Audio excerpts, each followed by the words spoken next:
Okay, so here we have the deck boxes that I've made. I've got a Cheerwine right here, which turned out really well. It was my first one. The only downside that I've noticed is that I made it upside down, which I have made efforts to prevent with my future deck boxes.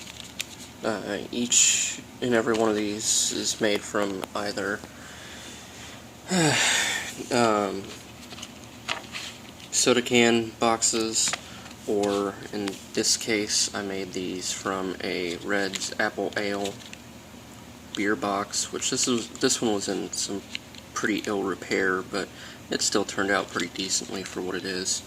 And this one was from a Mike's Classic Margarita box. Now this one I am most proud of, just because of how it looks, the overall design. I like how I was able to get that border at the bottom. Plus there's some cute things, like how that ended up. You won't find your calling on a cell phone, 5% alcohol by volume, and then of course flavored beer on the bottom. I think that's cute how that ended up, actually. So I still have some others to make, but those are my 4 deck boxes. I have right here my entire pile of counters that I amassed from whenever I was younger. These are the only 2 die that I have left, 20-sided die. No spin-down counters here, unfortunately. And this is a deck box that is a modified design from Jetpack Crafts. And what she originally had me do, as per her instructions, and I can't find her video anymore, but she had me, well, not me, had me, but her instructions showed to take, what is it, 1, 2, 3, 4, 5 pieces of cardboard, and then with, 6 actually, and then with duct tape, no, there's the 6th piece, the wall right there, stitch them all together with duct tape. Well, not really stitch them, but, piece them together with duct tape. And my hands aren't very dainty, so I don't have the ability to make everything all nice and perfect. However, thanks to a friend of mine, John, he was actually able to get that going. And I didn't have any washers like she did in her design.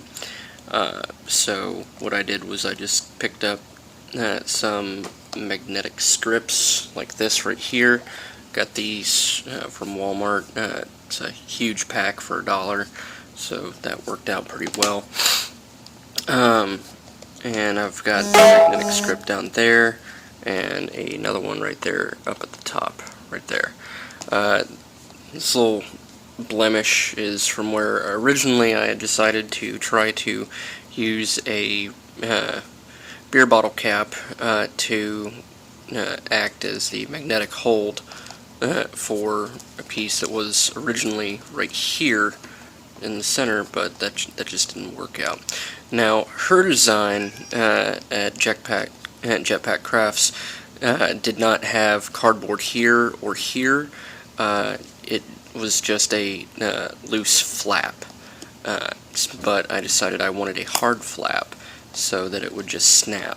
And I liked how she had this second pocket right here where I could store all my counters and everything, because, taking all the counters, they go in there rather nicely. Get them all in there. Now I've got like 50 million of them.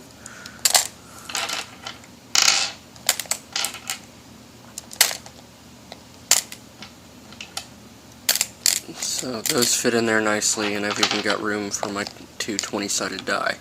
But what I did was I decided that, I've got kids, they knock things down, and if I've had a hard day at work or whatever and I just neglected to put things back, I don't want this being able to flip open and then have things spill out everywhere to where my daughter, who's 2, can pick things up and eat them and whatnot, or throw them all over the place because they're pretty glass beads.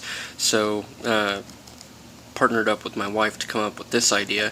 Cut one of the magnetic strips, put it there, and then made this little flap that tucks in quite nicely, and that's actually pretty good for being able to hold it, and it still seals in there. Now, her design, I think, initially was just intended for a 60 card deck with sleeves. Being as I'm broke and have no mode of transportation, I don't have sleeves.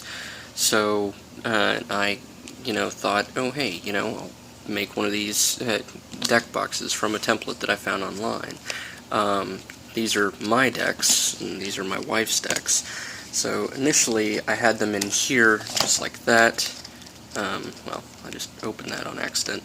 And I thought to myself, okay, yeah, I can just store those there, and then just leave it shut. But then whenever it comes time to play, I'm lazy, I don't want to have to, hold this down and then turn those upside down to be able to get those out. So, now, I'm not crafty myself at all, but occasionally I come up with some decent ideas. And so I took some scraps from the beer boxes that I used to make her card decks, and I made this nifty little slide right here.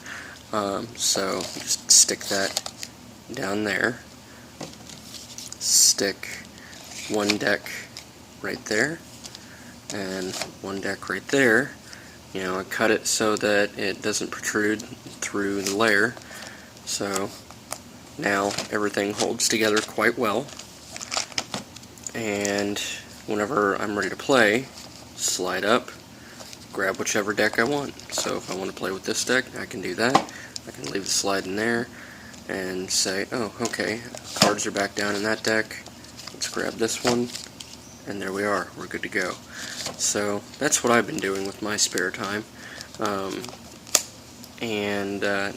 think it's come out pretty decent. I mean, this is my first attempt at doing one of these duct tape deck boxes, which I lined with electrical tape, just for style and the fact that, well, I'm running out of duct tape. So, but yeah, I mean, it's in its finished state right now. I might actually do a little bit more trim and organizing how I did the trim, just because I'm incredibly paranoid, or rather OCD, with how things go. But all in all, I'm pretty pleased with the end result, especially the fact that now it, for all intents and purposes, I mean, you really have to give this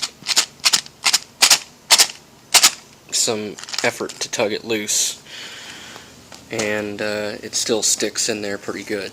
So all in all, I'm really happy with my design.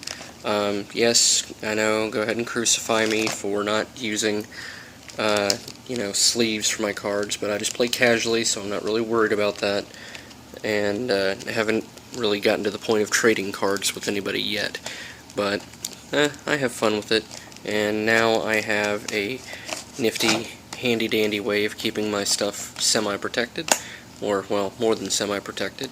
But yeah, so whenever friends come over and I'm ready to play, all I gotta do is break this out, and there it is, simple as that. Thanks for watching.